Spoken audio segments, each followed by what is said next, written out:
Welcome back mga idol! Sa video na ito ay ating mapapanood ang Korean movie na I Saw the Devil.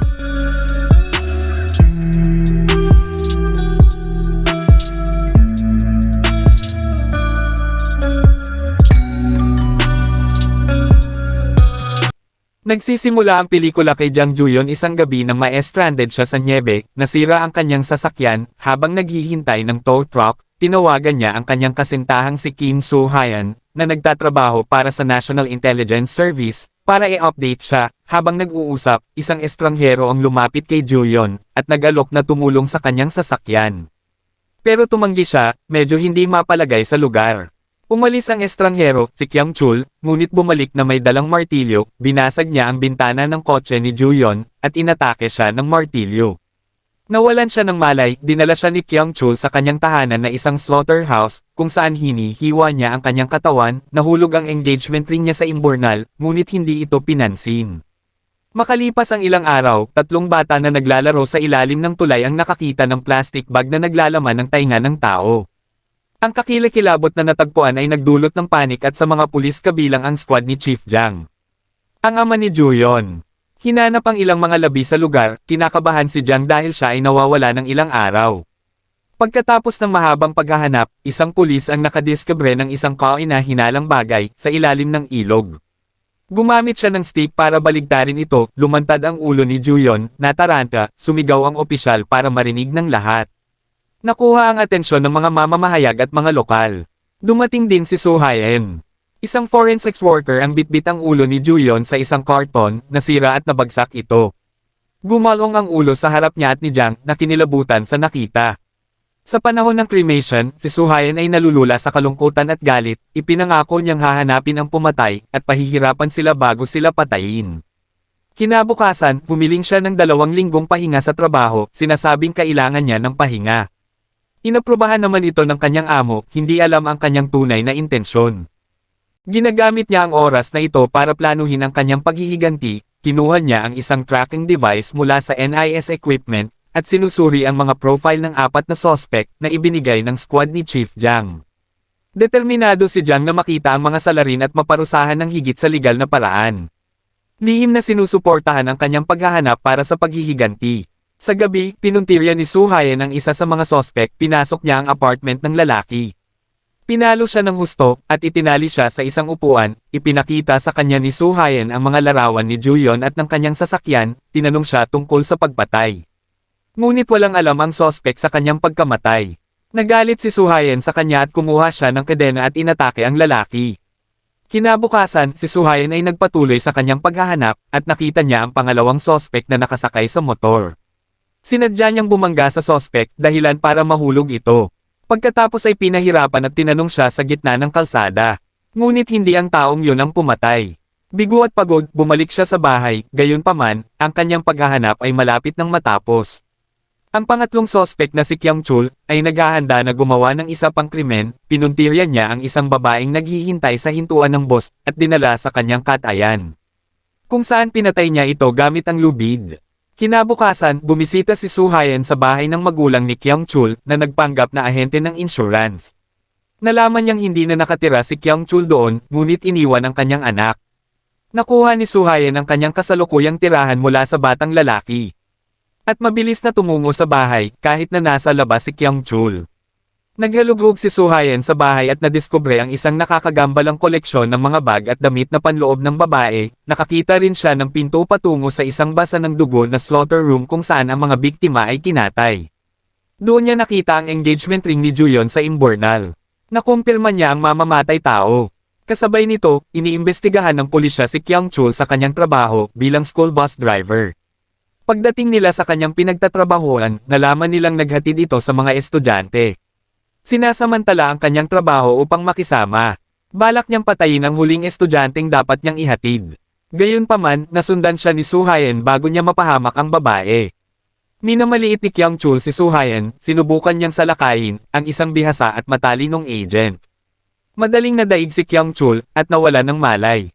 Nang mahuli ni Soo-hyun si Kyung-chul, nagpasya siyang huwag agad itong patayin, sa halip ay gusto niyang lalo itong magdusa, at naglagay ng tracking device at isang mini microphone sa kanyang bibig. Pagkatapos ay binali ang kanyang kamay. Nagising siya at nakakita ng pera sa kanyang dibdib na iniwan ni Soo-haen upang mabayaran ang kanyang mga gasto sa medikal. Gusto ni Soo-haen na mabuhay siya ng matagal para magtiis pa ng labis na pagpapahirap, nalilitong ngunit sa pag-aakalang si Soo-haen ay baliw lang, pumara si Kyung-chul ng taxi. Sa loob, napansin niya na ang larawan ng driver ay hindi tumutugma sa aktwal na driver, at naghinala na may mali. Sa takot sa kanyang buhay, sinalakay at pinatay niya ang driver at isa pang pasahero. Habang bumibilis ang taxi sa isang bakanting kalsada at bumangga ang taxi sa isang puno. Nakita ni Kyung-chul ang katawan ng tunay na taxi driver sa trunk. Itinapon niya ang lahat ng 3 katawan sa kagubatan at pinaandar ang taxi. Kinaumagahan, pumunta siya sa isang klinika para gamutin ang kanyang mga sugat. Doon, naging interesado siya sa isang batang nurse. At nang siya ay nag-iisa, sinubukan niyang gahasain siya, gayunpaman, narinig ni Soo-haen ang kanyang plano sa pamamagitan ng mini microphone na kanyang itinanim, at nagmamadaling pumunta sa klinik.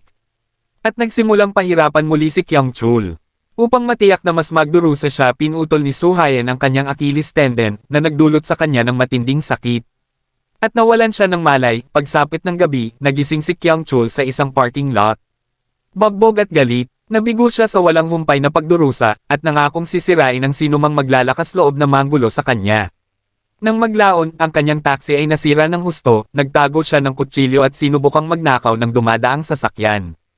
At natuklasan na ito ay inookupahan ng mga sundalo, siya ay nag-aatubili na abandonahin ang pagnanakaw, at humiling sa mga sundalo na sumakay papunta sa isang kaibigan. Samantala, si Jang ay tumawag kay Soo-haen upang bigyan siya ng babala na ang mga pulis ay hinahanap na ngayon si Kyung-chul, na nag-aalala para sa kaligtasan ni Soo-haen.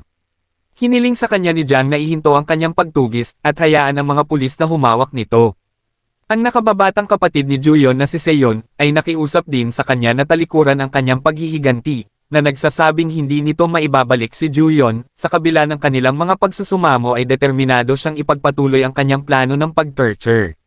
Si Kyung-chul ay dumating sa tahanan ng kanyang kaibigan na si Taeju, isang mamamatay tao at kanibal. Ipinaliwanag niya ang kanyang kalagayan, at si Taeju ay nag-isip na ang humahabol sa kanya ay maaaring miyembro ng pamilya ng isa sa kanyang mga biktima. Naalala ni Kyung-chul ang engagement ring ni Juyon, at iniisip kung hinahabol siya ng kanyang asawa. Natutuwa si Taeju sa sitwasyon, at tinutuya siya at si Soo-haen, na ikinagalit ni Soo-haen. Kaya nagpas siyang harapin si Taeju, para turuan siya ng leksyon para sa kanyang mga pang-iinsulto at para sa pagpapagaan ng sitwasyon. Dumating siya sa tamang oras upang pigilan si Taeju sa pagpatay sa isang bihag na babae. At mabilis na inatake si Taeju at sinaksak ang kanang kamay. Naghahanda na putulin ito, sa sandaling iyon, nagpaputok si Kyung-chul sa kusina gamit ang isang rifle, ngunit sablay. Si Soo-haen ay tumakas sa itaas, at naghiwalay sina Kyung-chul at Taeju para hanapin si Soo-haen. Ngunit sa huli ay tinambangan at nawalan sila ng kakayahan, tumawag siya ng pulis upang arestuhin si Taeju at ang kanyang kasabwat, ngunit nagpasya siyang dalhin si Kyung-chul sa kanyang pinagtataguan, sa halip na iwan siya sa mga awtoridad. Doon, aksidenteng inihayag ni Soo-haen sa kaibigan na may tracking device si Kyung-chul sa kanyang katawan. At binanggit na maaari itong alisin sa pamamagitan ng pagdumi. Narinig ito ni Kyung-chul habang nagpapanggap na natutulog. Pagkatapos magpahinga, dinala ni Soo-haen si Kyung-chul sa isang abandonadong tunnel at pinakawalan. Ngayon ay alam na niya kung paano tanggalin ang tracking device at sinasabing magsisisi siya dahil hindi siya pinatay, at isiniwalat na buntis si Juyon noong pinatay niya ito, na ikinagulat ni Soo-haen. Pumunta si Kyung-chul sa isang parmasya at pinatay ang parmasyutiko, at nagnakaw ng mga laxative para tanggalin ang tracking device na itinago niya sa pampublikong banyo. Nang pumasok sa banyo ang isang pulis na masakit ang tiyan, binugbog siya ng husto ni Kyung-chul. At inilagay ang transmitter sa bibig ng opisyal bago pinaandar ang sasakyan ng pulis. Si Soo-haen ay dumating sa banyo at nakita ang binugbog na pulis, ngunit wala si Kyung-chul. Samantala, tinawagan ni Kyung-chul ang Section Chief O, na sinasabing susuko siya pagkatapos makipag-usap kay Soo-haen. Si Soo-haen ay nasa ospital kung saan ginagamot si Taeju. At nalaman mula sa kanya na plano ni Kyung-chul na patayin ang pamilya ni Juyon para maghiganti. At pagkatapos ay susuko sa pulis, upang maiwasang mapatay ni Soo-haen na galit na galit. Nagpasya si Soo-haen na parusahan si Taeju na pinunit ang kanyang pangabago sumugod sa bahay ni Jang at Seon. Subalit huli na nang siya ay dumating. Si Jang ay pinalo ng husto ng isang dumbbell, at si Seon ay pinatay.